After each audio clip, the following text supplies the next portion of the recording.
Welcome, everybody, to Broadcast Team Alpha, where we still bring you cutting edge conversation while exploring the quantum possibilities. And, this time of year can be kind of nostalgic. And I don't know, I just feel like the planets have lined up so properly that tonight we're bringing probably one of the most creative geniuses that I know, seriously, guys. And he was instrumental in starting Broadcast Team Alpha with us. And Augie's going to tell you a little bit more about Tom if you did not know him already. But I just want to thank you for being here, right? Thank you for the whole year of being here and supporting us. We've got a brand new year starting and we've got some new things coming up. So be on the lookout. Some new programming, some new offerings, some fun things they're a little bit different than what we've been doing. But as always, I want to invite you to our Mastermind Connection on Sunday afternoon at 2 p.m. It is getting better and better. And how does it get better than that? A group of amazing people with benevolent and loving hearts get together and we envision the world the way that we want it to be, right? The love that we really want to see in the world, the kindness, the beauty, the generosity, the compassion, right? And if I keep going on, we're going to have a mastermind session right here. But we envision this during a meditative kind of visualization. And I have to tell you, some of the more concrete things that we visualized, like a dog that was lost in the Canadian snowstorm, actually returned home before the session was ever over. So some of the more measurable things have actually happened. If you want to join us, send an email to themastermindconnection@gmail.com. Augie will send you the link and you can come hang out with us. And at the 3 o'clock hour, we just have a fun conversation, or sometimes we watch videos, and it's just so much fun. Thank you for being here. Thank you for the lively chat that always happens in the chat room. Thank you for your super chats, and thank you for supporting us. Augie, no more from me. Let's talk about Zon. Yeah, there you go. This is going to be a very special show for me because Tom is an old friend. I didn't say he's old, but he's an old friend. No, I'm getting there, Augie. I'm getting old. No. Just forget it. And he really got us started. Nori and I and him got together and we created Broadcast Team Alpha. And we're still here. We're alive and well, and this is going good. But let me say a few things about him for those of you that don't know him already. He's an author. He's a podcaster. He's a part-time ufologist, aren't we all? He's semi-retired pro photographer, and he's a videographer. And he is an IT guy. Some of you know what that is. Some of you probably are. And also he is a retired submarine veteran. And he's a science fiction writer. And he wrote a book that really can show us what the future could be if we sit down and listen to what is coming our way. That book's title, I think, Two and the Collectors, I think. Yes, he's nodding his head, so it's got to be right. And, well, I tell you, we haven't talked for several years, actually. I'm so glad. It's so good to see you again, Tom. Welcome to the show. Welcome, Tom. So good to see you. Good to see you guys too. It's good to be here. Thanks for having me on. So I was a little I didn't know where to begin. So Dory and I knocked around some ideas and so here we are, and this will be fun. I just wanted to have a good time chatting with you folks and about some of my crazy ideas, and I think this is a great channel for that. So yeah, yep. Your ideas are not crazy, and you mentioned I don't know, for you guys who are on my friends page, I found an AI photo imager And I was actually trying to just get a decent photo for my website, but then I started playing around with it and came up with this incredible picture that looked like some kind of a cosmic queen. And for a minute, I was like, whoa, that's like I felt the vibration of that whole different reality. So this is what you do. I call him Zon. You take these images of the sci-fi and of what could be, and you create stories that inspire people or give people multiple um, pathways to think of how it could go, right? So tell us what you've been doing with all that. Well, I think too, this is something that I've theorized, and like I even told you, I don't know if this is true, but maybe I'm getting glimpses through meditation. I'm getting glimpses into other uh, uh, stories or dimensions or creative aspects of the human mind that we don't even understand. That there was a book I read many years ago. It was called The Silva Mind Control Method. I read this back in 1979. And this guy talked about creating your own mastermind control group in your mind, and that you could direct these individuals with different. You could create different personalities with these individuals. Like one might be a financial master, another might be a CEO. But he said he used allegorical images, and one of them he used was Star Trek. And he said, imagining that your mastermind group in your mind is Jim and Spock and Dr. McCoy, and the tension that the three of them had created a working framework for us to examine a lot of crazy attitudes, like the total logical mind of Spock.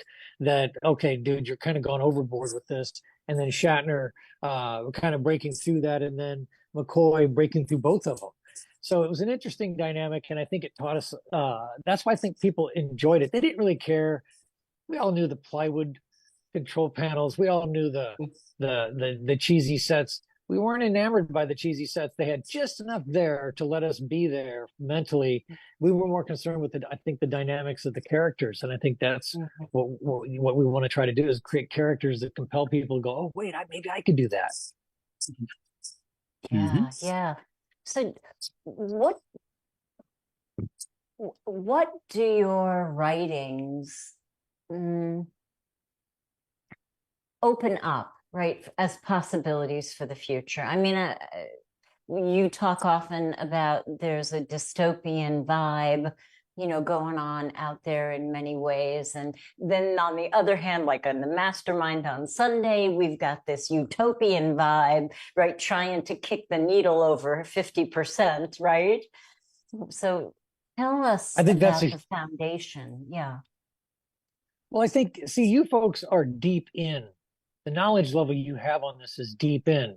But what science fiction and television does reaches all the pedestrians out there with simple lessons, simple stories like Aesop's fables. They're little allegories. The tortoise and the hare. We don't know if that tortoise and hare have existed, but we get the story. And so, but now we add some laser cannons and some spacecraft, and we take people into space, and we might take them to a planet where, in fact, you can now get on Pluto TV back-to-back science fiction. They got Stargate back-to-back. They got Star Trek back-to-back. They got everything. You can kind of re-enjoy what used to be kind of a communal viewing experience, because that's what's on. You just turn on Pluto TV and there's Stargate. And so they went to some planet where the allegory was, what about a planet that never got out of the Dark Ages? And so they wind up going through, so it's a great playground of what if, and it allows us to kind of see ourselves through this weird twisted mirror. Star Trek did that numerous times, where the two guys, the one guy was black on the left side and white on the right, and the other guy was the opposite. And everybody's like, don't these guys see this? And they were fighting each other. Yes, exactly. So that's why I think science fiction, if done well, grabs us in. I think if we can if I can, with what I'm developing, if I can create the same kind of interest dynamically that draws people in beyond the sets and the laser beams and all that, but if you take people out and you allow them to explore and you take these dynamics, well, what is it like if colonizing a planet? Who's in charge? And why do I still have to listen to who's in charge? Aren't we on another planet now? So people are asking these kind of questions. Like I was talking to you guys earlier about For All Mankind. Great show, one of the best ones out there right now. And so they're exploring these alternate timelines. Like, well, what if Kennedy wasn't assassinated? Or what if the Russians beat us to the moon? And a lot of, so it gives your brain, how would we have reacted if so-and-so had been elected? Oh, there's Al Gore as the president. Oh my God. Mhm. So they're taking you into these, and I think it helps us exercise our brains. It gives us our brains something to mull around and say, okay, wow, that is interesting. You took us there. You think it can influence us? Somebody was influenced enough to create a flip phone from what they saw with the communicator. In fact, I've heard people saying, well, that really wasn't a true story. Well, obviously, a lot of that tech, I think like you saw in Star Trek Next Generation, they had these pads that were like iPads. And you watch a rerun now, and you think, oh, okay, they probably had iPads. No, they created that stuff because it didn't exist. But they were using these pads with, like we think of, like we use iPads now. So there was a lot of innovations that preceded reality. And you ask yourself, okay, which came first? The inspiration? We were just waiting. Maybe somebody got a leak at a factory that something was coming out and they incorporate. Who knows? But I think it helps us explore why, sometimes if we can see a brighter future, we feel inspired. But if we see a bleak future, what's the point of going forward? If all we're going to do is wind up in a giant Aleppo or a giant bombed out world, scavenging, eating rats, is that the kind of future we really want to envision? Or can we say maybe a better way? Absolutely. Why don't we show people that, right? Yeah. You had an experience that had us on the edge of the seat to hear about that contributed to inspiring you, or what was it? Well, I had a couple of interesting moments, and I there's still a skeptical side of me that's sometimes says, okay, but then again, there's a side of me that recognizes that there are things going on in the quantum universe we don't fully understand, little bleeds through that happen. And so this was a few years ago. A friend of mine invited me over to fix a computer. She was trying to get a hold of her psychic on Skype. And I said, oh, okay. So I was being IT guy, Augie. And so I go over there, and by the time I got there, it was all fixed. And she said, well, you could, we got it all working. It's no big deal. So, okay, great. And so I have a cup of tea, and so I'm just hanging out. And she said, well, ask Chris any questions you want. And I thought, okay, well, we'll just see what happens. And I said, can you tell me anything about my past lives? And she told me a few things that I thought were pretty interesting, but I never did anything with. One was that I was, and I don't know if she was embellishing or just, if this was, I don't know. How do I verify any of this? So she told me I had worked in a lab of some great inventors and that I was a ruler of 7 planets. And I thought, okay, well, that's interesting. Okay, cool. What does it get me, right? So I kind of tossed it aside as just a momentary, okay, maybe it's true, maybe it isn't. I can't say whether it is or isn't. It's interesting, and I go about my world. And then a couple years later, I happened to be relaxing on my couch, and I had kind of a glimpse into a kind of an inside the UFO experience. And in that experience, I could see out it's kind of a window. There were other light ships that I was with, and I was in one of those orbs like you see orbiting the planet. And we were going somewhere. I don't know where we were going. And there was like up behind me, there was like a gallery with people there. And I kind of looked disoriented to them because they were kind of laughing at me. And not really laughing, but kind of chuckling like he doesn't quite get it yet. And I said, okay, who are you folks? And they said, we're your friends. And I said, okay, well, what's your names? And they gave me their names. And I said, what do you guys call me? And they gave me a name. And so I looked these names up later. And I said, okay, this is just, just having a nap here, just kind of a who knows moment. And I looked up the names, and the name they gave me was Zahn. I'm like, okay, that's almost comic book fair, right? You're kidding, right? And then they gave me the names of these two other individuals. And one was, and I think what they were showing me was archetypes, but they weren't literally really the real people that I was seeing.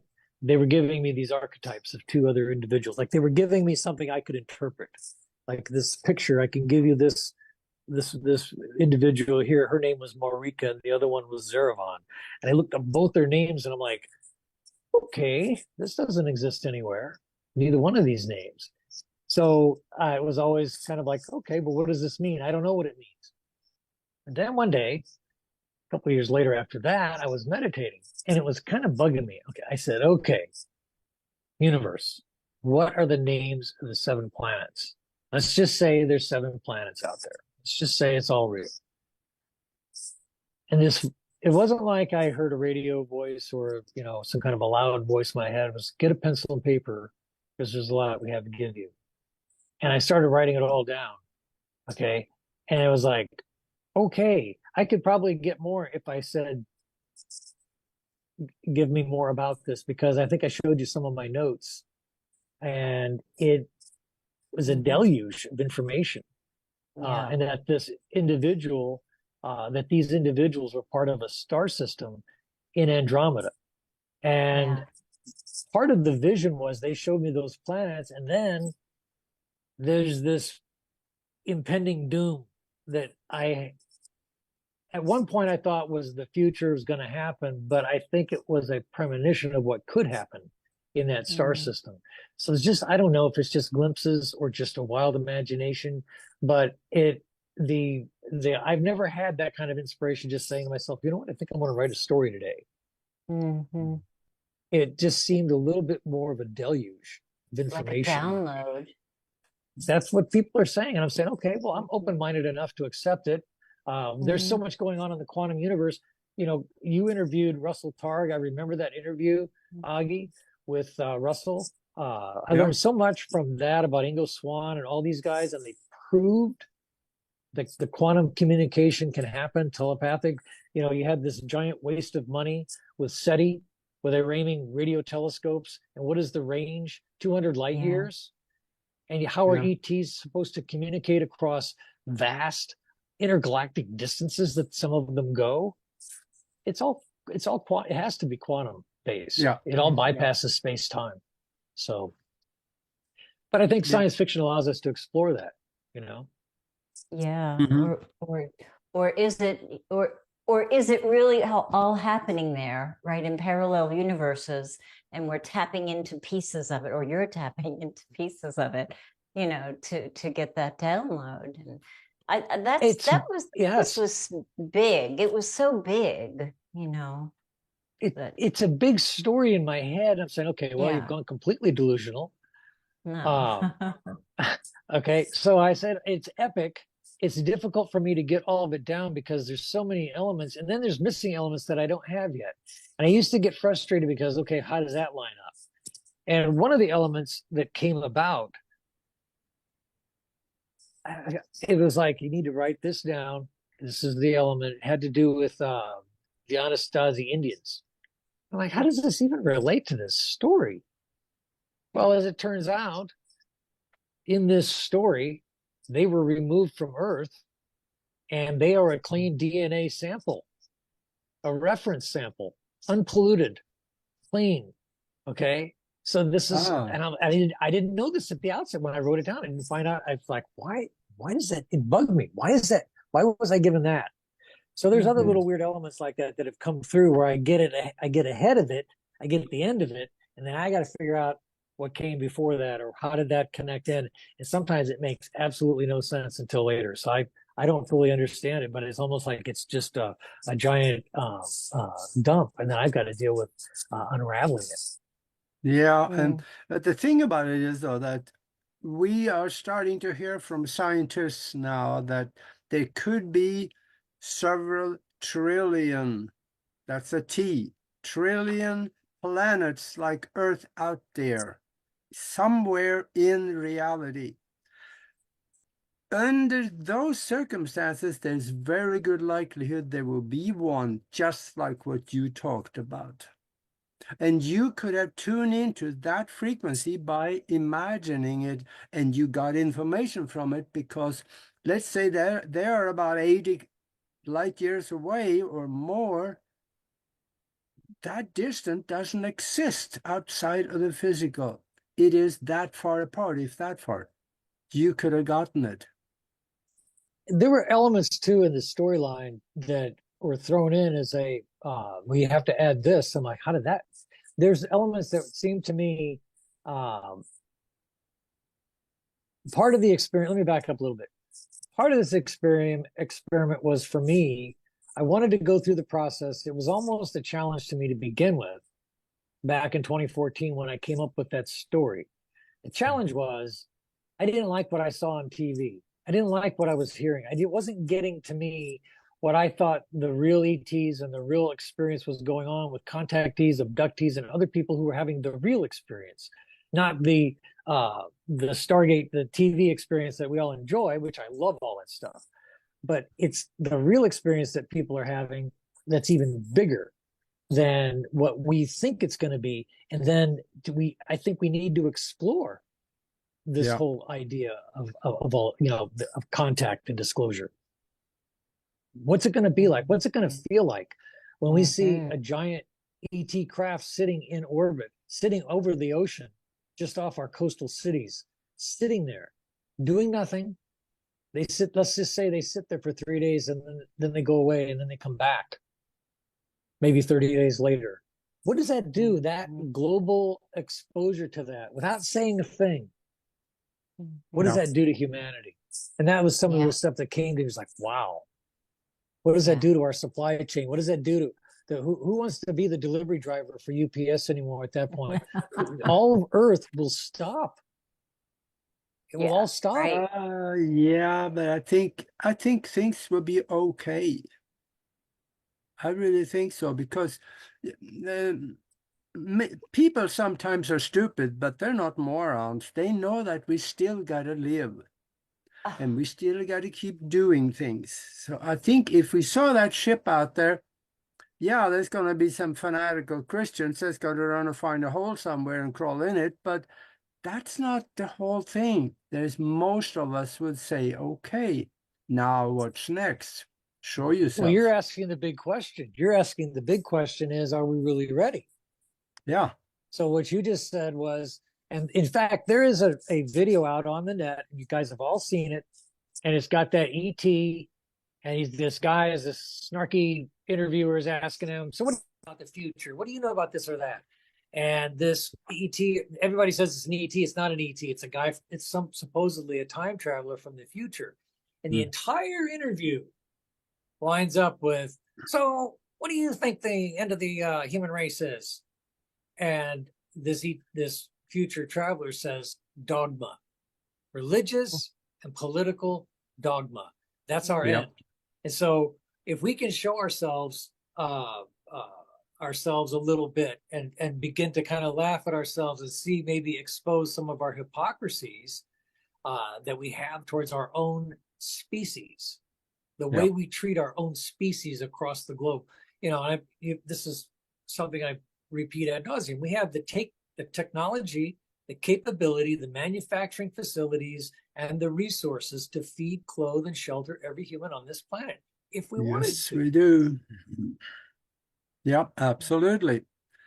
But let's look at that for just a moment. We have the technology, but why don't we have it? Now, there's a thought in there, and that is that we have probably all the inventions that we need in order to create a wonderful world out there. Was it not controlled by somebody for the purpose of profit? So how do we turn that around? What do you think? I apologize. I did not get the last minute of what you said, and for some reason my headphones are not functioning here. Let me just try this one more time. I'm sorry about that. Well, Okay. I'll summarize. We have There all we the go. we have all the technology that we need in order to create a wonderful world, but it's being controlled for the purpose of profits. How do we turn that around? Well, I think that the key technologies it will take for us to get to these utopian societies is what? We have to eliminate need. How do you eliminate need? How can you eliminate all of that? We have all these giant supply chains, factories, and everything else. And can we crank out enough food? Can we kill enough animals? Can we kill enough species? Can we kill Mm. enough of the Earth's resources? Well, I think one of the key technologies that could save us is replication.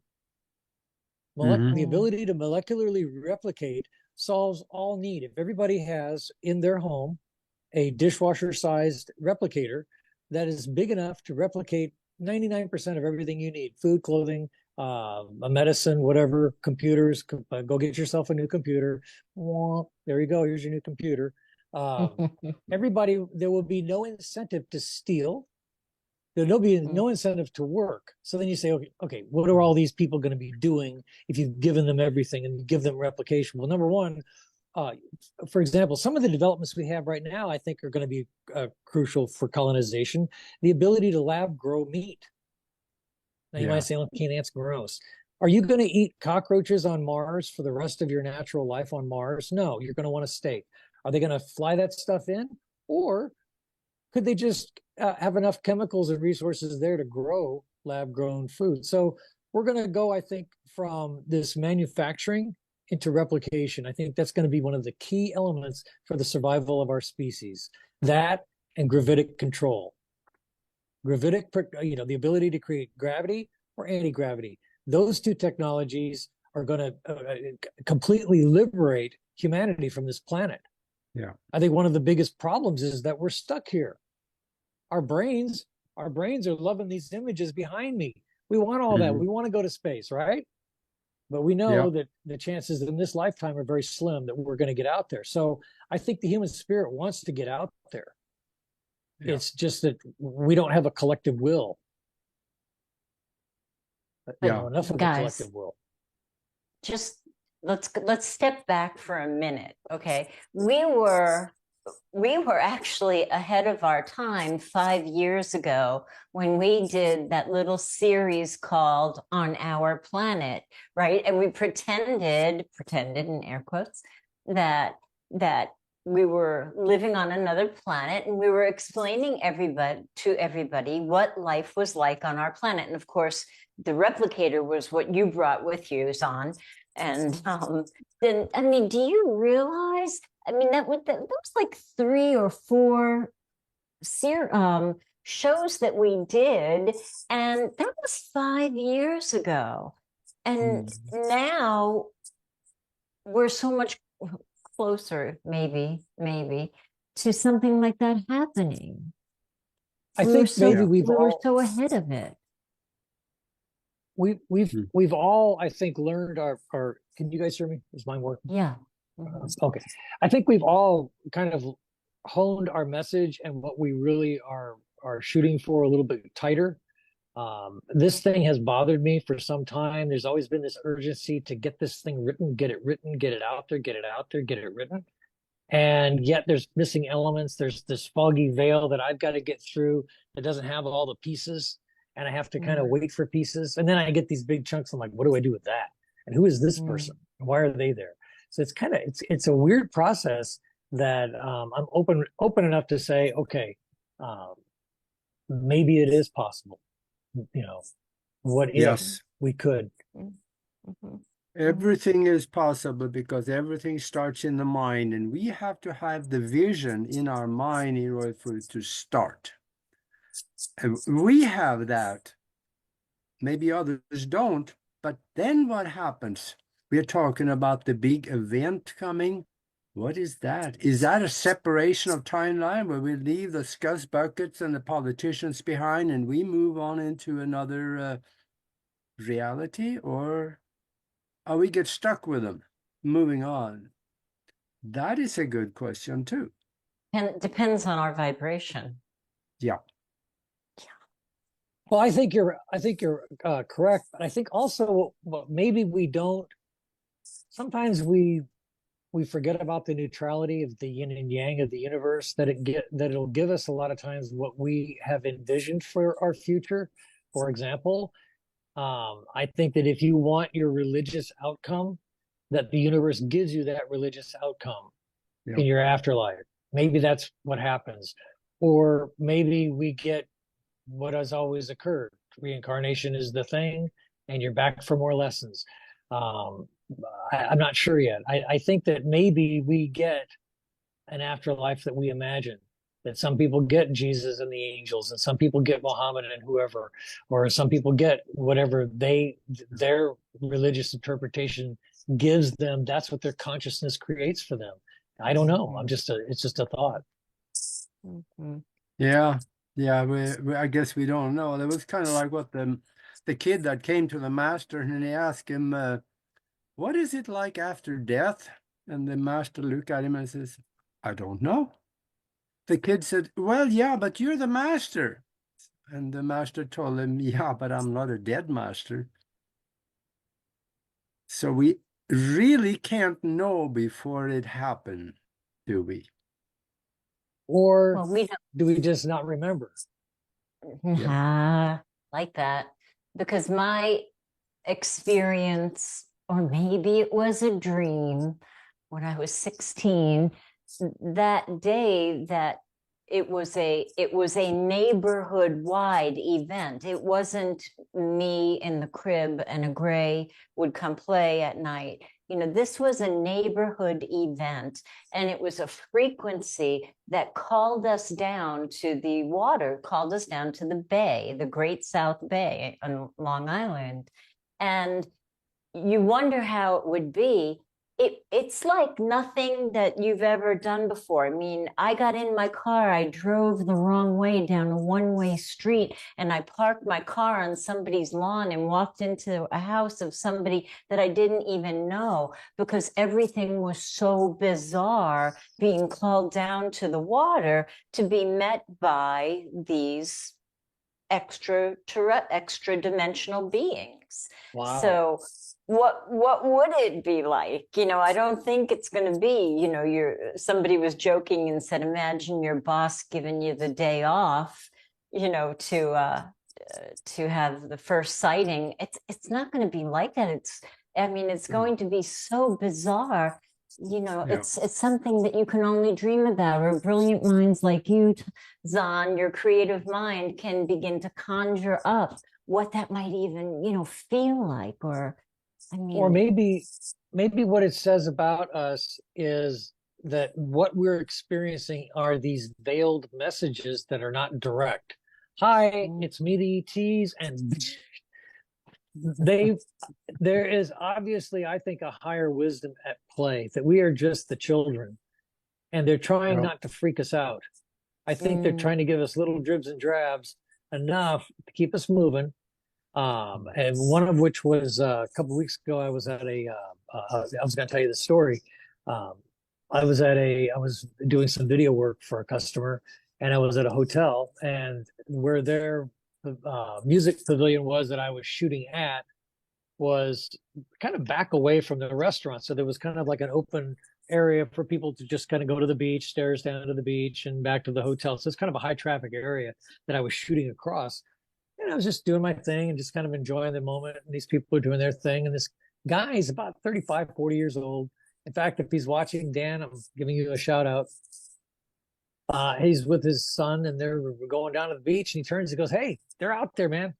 And I said, "Oh yeah, absolutely." And then he came over to me and he started telling me a little bit of his story about being a starseed. And I mentioned some details from the stories that I'm working on, just to see, okay, let's just see if what I'm coming up with is complete crap, or if maybe he's heard of some of this. So this verification that I've kind of desired, whether it's coming to me or am I just creating it? And he started telling me details. I'm like, holy cow, this. I said, seriously? He goes, oh yeah, absolutely. I'm like, okay. So there was a little moment there. In fact, that moment that I had with that gig was really not that great of a gig. this was kind of the highlight of the day, just about a 30-second interaction with this individual that noticed the little symbol on my hat and Yeah. started talking about it. So it was interesting, a little contact point. The weird part is, before I even went up there, I just had kind of a sense that something was going to happen. I wasn't sure what it was. So and I'm not trying to make that up. I had kind of a weird sense something was going to happen. So I think we get these little bumps along the way. It's almost like an eyedropper fulls of confirmation. What we really need is a direct disclosure. Guys, please show up. Like, can we get past this? Can we grow up as a species? Can we get on to our Star Trek lifestyle? Because once they show up, that's what's coming. Unless the powers that be keep it from us. If they lock it up away from us, then we're right back where we are right now. We just know who they are. We know what they are. But if they release that technology to us, I think it's going to be for the good. But then again, Nori, like what you were saying is, are we really ready? You know? Yeah. Absolutely. And I see now we are down at the bottom of the hour. And for those of you that joined us late, we are talking with Tom Schaefer. He is the author of Two and the Collectors, a science fiction book that you got to go to Amazon and have a look at because you're going to like it. Because what we're talking about now is about what the future will be like if we take the images and create them and carry them forward into our future. It really could be a nice world. But I also, in the second half here, I want to talk to him a little bit about technologies. What does he see that we can have in our future that will make our life better and easier, more fulfilled, more fun? I love fun. Fun is fun stuff. What do you think, Tom? Where do we go with this one? What is our future going to be like?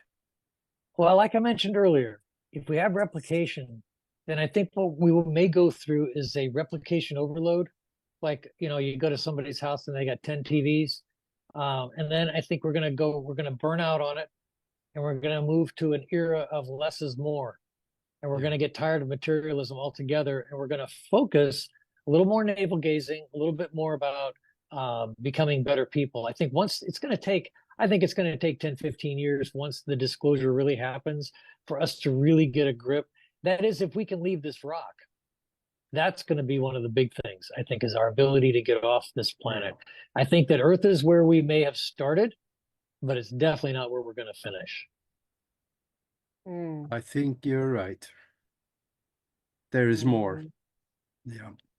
Maybe we didn't start here. Maybe we got dropped off here. I could agree with that just as much. Yeah, you mentioned the word disclosure.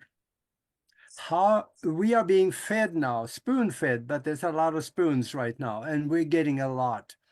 But do you think we are being set up for something, or is it actually something happening here? What do you think? And I know you've been studying this. Well, the key word for me for the past 10 years has been acclamation. And see, that gets back to science fiction. There isn't anything they can show, even on bad sci-fi shows. There isn't anything they can't show. We see spacecraft going through, I've seen 10 different shows, and they're all going through wormholes.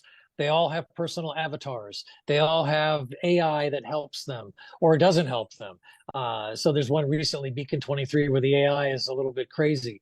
So I think that those are the things that we're going to be looking at is this AI thing. We got to get a handle on that. And I think we're not ready. I think that's why, like I say, the disclosure I think part of the problem we've had over the past 40 years has been a dumbing down where education has suffered because we didn't want to spend money on too much education in them darn public schools. So education took a big hit. Civics took a big hit. And so we have had a massive dumbing down. People's ability to do critical thinking so that when something weird happens, can they absorb it? Well, now we have Marvel, we have DC Comics, we got Tony, what's his name with his Iron Man suit. We have seen everything we're going to see with the real aliens. We have seen transdimensional fading in and out. We've seen it in the sky. People are already videoing that, where they come and go. I've got video of them just coming and going. It's bizarre. So we have already been there. So we're seeing everything on sci-fi to the extreme of what we're starting to actually see, I think, in the skies. And I think it's becoming overwhelming. People are learning CE5 contact. They're going outside their house during the day and saying, hey, fellas, we're here, we're waiting. And I think the more people that are doing that, creating a giant invitation, the less, and this acclamation through science fiction, where we're being, these ideas and concepts of other cultures and races interacting with humanity in peaceful ways, or we could think of dystopian ways. I think the ETs that are out there, they're of a positive nature, or if you will, they are very woke, and I think that their intentions are not to take over, or some of them I think do, but I think there's a good number of them out there that are of a benevolent nature that want to do good things for us, but they're scared because of our inability to absorb some of these really advanced concepts, multidimensional, the ability to time travel. A lot of this stuff I think is quite possible with some of these folks coming from the skies.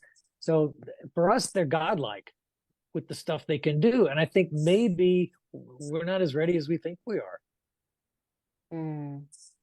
Well, there's a whole lot of people who would not even entertain this conversation, so you're probably right. Yeah. Oh, sure. It's not as marginalized as it was, though. That's the thing. Disclosure is actually happening. So we had those 3 little videos, and we've had David Fravor and these other people coming forward and testifying in different arenas that are credible witnesses. So we've had enough. We've had 60 years of credible witnesses. All that's missing now is the actual, showcase in the desert of all the ET craft, and the video and the footage and the confession of all of these agencies that have withheld it from us. That's going to be, there are people that believe that in itself will be this kind of crimes against humanity moment, keeping us in the dark for the past 60 to 70 years. But I don't know if that's going to be constructive or not. Yeah, I keep looking for my quarter under the pillow too. When it comes to that ship sitting in the desert and the government agencies are coming out, say, sorry, we lied to you. It ain't gonna happen. But I think the dam is cracking. Yeah, there will be a formal disclosure. And I'm not so sure it's gonna come from government. I think it's going to come from ET themselves. That's going to come in such a way there is no way to deny it. That's my opinion, and I'm sticking to it. That's the premise of my story, Two and the Collectors, and that's the day of disclosure. All of a sudden, all over the planet, there are giant motherships hovering over the planet. And it is a moment, I think it's like the day the earth stood still. Michael Rennie shows up in Washington, D.C. Everybody wants them to land on the White House lawn. He doesn't. Yeah. He lands in a baseball park. But what was great about that was it was a disc-shaped spacecraft. Yeah. It glowed like every ET. If you watch that movie, you look at the way they featured that spacecraft in the movie, it was like every ET sighting you've ever seen. And he lands, and he has a seamless design to the spacecraft. And where did they get the ideas for this? Where did some of that come from? Obviously from contactees. Yeah, I would think a lot of that was influenced, but the message was the most powerful part. His speech at the end of it is every bit as relevant today as it was back then. Yeah. But I hope that the message he gave about blowing up the earth if we don't comply, that part I hope is not true. So you have to remember that movie. You have to go back and watch it again. It's definitely worth watching. The Day the Earth Stood Still. And that's one of those allegorical movies. Again, tells a story.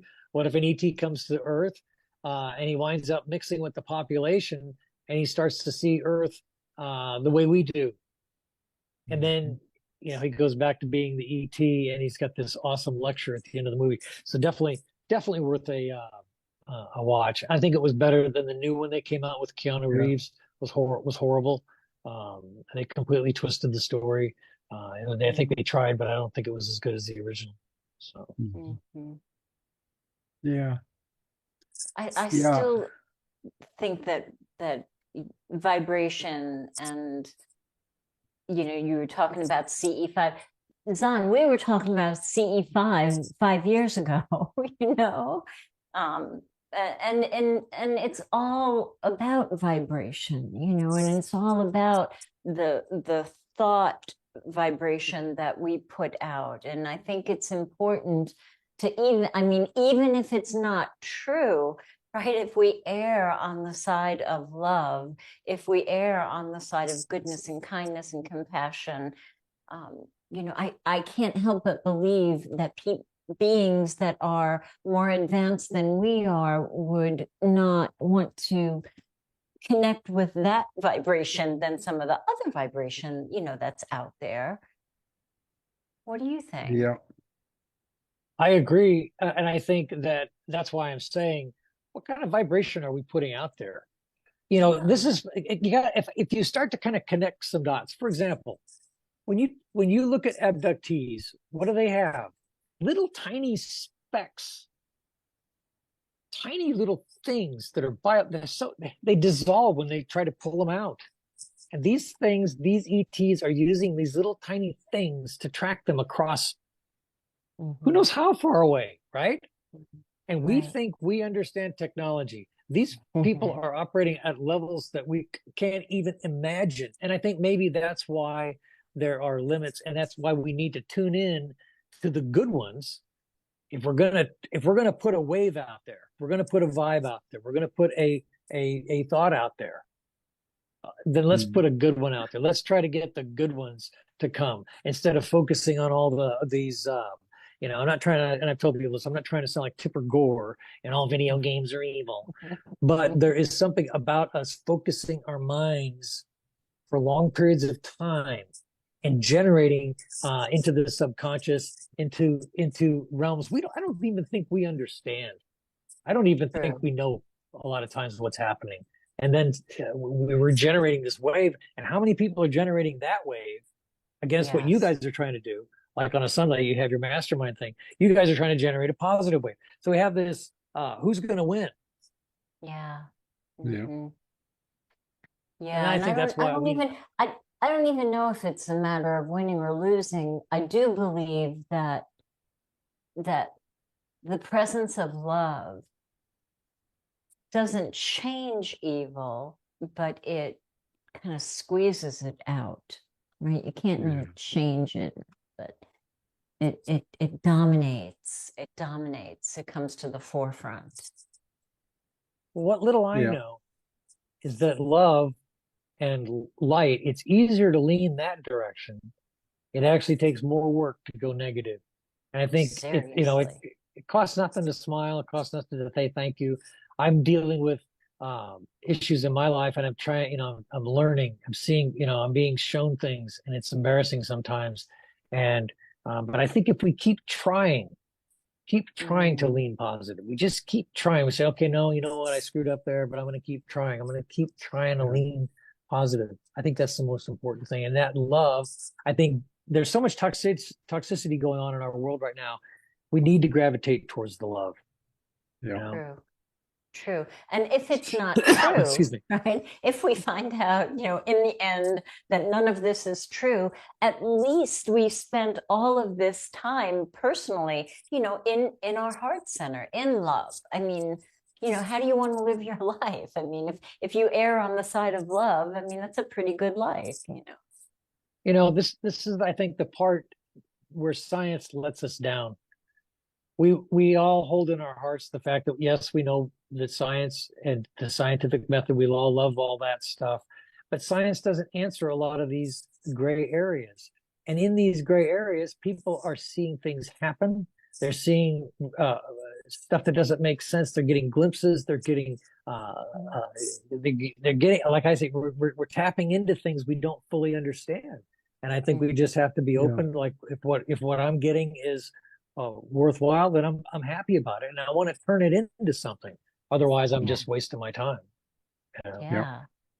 Yeah. So you're looking for a team of writers to get together. You don't have to be a formal writer, right? You can just be a creative Tell us about that. Well, one of the things I learned is, and I didn't know this, I went out when I first started writing was, okay, how do I write a novel? Where's the novel architecture? And I couldn't find it anywhere. I could not find, I read creative writing courses and all this stuff. And I found that this other process, which was very scary, and it's free, you have to edit it, but it's what they call free streaming and allowing. So if I look at you and I say the first word that comes out of your mouth when I say color, what's the first thing that came to your mind? You have to say that. Okay. And that, after that, what is the story? What are they saying in this scene? And you hear them saying, and you write it down. I love that. It's a very strange process. And I learned that the problem is I get such a deluge through that process. I'm like, I need something I can plug into my head and just, okay, can we just hit the record button here? Right. Because it's so massive that it's overwhelming for me. So that process of allowing it, and I think it's the same process people use. There are people that do creative writing like that as well. But to apply it towards novels or creative writing, once you learn it, it opens a spigot. Yeah. Because you basically toy with the idea enough to let the character speak, and then you write it down. And it's an interesting process. It was a little uncomfortable for me at first, but it allows you to at least get the idea down. And then you go back, you go, wow, I wrote all that. And then you have to clean it up and you edit it and you kind of refine it. But at least you didn't stop the idea from hitting the paper. Because if you self-edit yourself too much, you're not going to get anything written down. Exactly. Nothing's going down. It's all bad. It's all bad. Just throw the typewriter in the trash, throw the computer in the trash, right? So it's all bad. Nothing here today. Go away. But if you allow yourself to free stream a little bit and then build upon you allowing something to come through, and you're saying, well, where's it come from? I don't know, but you're allowing it. I think you're allowing the universe to allow the story to come through. So absolutely can't prove any of it, but that's what I believe the process is. So I love it. That sounds like fun. That sounds like yeah, fun. well, the big story of Earth really haven't been written to the end yet. So we have to participate in the writing of it to make sure that it is written the way we like it to be. Because quantum physics tells us it is a participatory universe. In fact, they go as far as saying that if nobody is observing, watching, or interacting with something out there in space, it may not even exist. wow. So we create with our mind what we are going to have. So we got to be really careful what we allow to develop here. I catch we myself. quote all these. Yeah, go ahead. I'm sorry. Well, we quote all these phrases. We do the little religious church thing. We do the sign of the cross with some of these phrases. But when you start to connect the dots, well, if A is equal to B and B is equal to C, well, if this quantum thing is real, that the observer affects the experiment, that there is something that we can do with this brain of ours. It's not just a piece of meat, but there is this thing inside, this energy thing inside that's able to tap into the quantum realms. If that's true, which we are finding it is, like I was saying before, these little tiny specks that they're finding of these ET implants, that they're able to transcend great distances. Well, they're obviously not using radio the way we are. Obviously not. These little tiny things are powered off the cells in the flesh and everything. It's crazy. But they're using, I believe, a quantum connection. It doesn't make any sense any other way, right? So they're tracking people with little tiny things. I may have stuff in me I don't even know I have. But how many people they don't even know have implants? Because a lot of people were taken. But right. I think we have to be open. When we first started Broadcast Team Alpha, we interviewed all of those experiencers. Just everyday people who didn't have anything to gain. Many of them actually had the quality of their lives diminished because you know, telling their family and their friends and their church that they had an experience with an extra dimensional actually messed up the whole, you know, trajectory of where they thought their life was going to go. So yeah, how many people do have those tracking devices and implants? And yeah, But see, all this is so outside our day to day, right? yeah, You know, you don't go to work and talk to people about your ET experience. But people are able to say, you know, I really like that show on TV. It was really cool. Okay, that was a really cool show. Wow, I want to see more of that. People can talk about that experience, and you find out who can talk about it and who can't, and then maybe that's a bridge to talking about their real experience. There was a show I think on Netflix not too long ago, Encounters, that talked about abduction experiences and things of that nature. So I think we are seeing we're well into a ufology as a mainstream topic that's no longer of the ridicule factor. That the ridicule factor is fading away. There's just way too much going on, way too many videos people are posting on social media of weird lights and stuff that doesn't make sense. Stuff that could be trash bags floating in the sky. Nobody knows, but those are going up. Yes. But you're also seeing legitimate videos, weird lights that are doing things that aren't flares. This picture does not fit. Yeah. So that is becoming more commonplace. And, you know, people complain about photography. Why isn't it better? Where's the clear pictures? You're shooting something that's probably 20 to 30 miles away minimum. When you're shooting something in the sky with a smartphone, you're shooting 20 to 30 miles away. I live just south of NASA. Yeah. When those rockets go up, it's very commonplace. Yeah. And I know that I'm 26 miles south. And so when I focus in on it with my phone or one of my other cameras, I'm still not getting a very good picture. I'm not impressed at all. When you see the one on TV, they have these giant tracking telescopes that they're filming from NASA or from whatever Elon Musk is using. So they're tracking them with these big cameras to do it yourself. So people complain about the quality of UFO footage. We're still not quite there yet with getting as close as we want. You know, you'll see a video and it'll kind of fade in and out, doesn't quite lock in, and we're still not quite there yet because they know. I think ETs know. Can't get too close. These people are getting better phones. You know, that's right. So, and then there's cases where the video is distorted. You can't get anything. True. Very true. Very true. Well, we're down to the end, Zahn. It was just so great having you here. And Augie, you want to ask your favorite question? It's yeah. That's one that I like to blindside people with this one because it's a good question, and that is that, Tom, if you could speak to the whole world and the world was listening, what would you tell them? I would tell everybody to wake up. Time to wake up. This is the moment where we see democracy under attack throughout the planet. We see the good side of mankind being under attack. There's so much we have to do. That's what I would tell the world, is that we need to sow messages of hope and love and light to the planet. Yeah. That's what we need to do.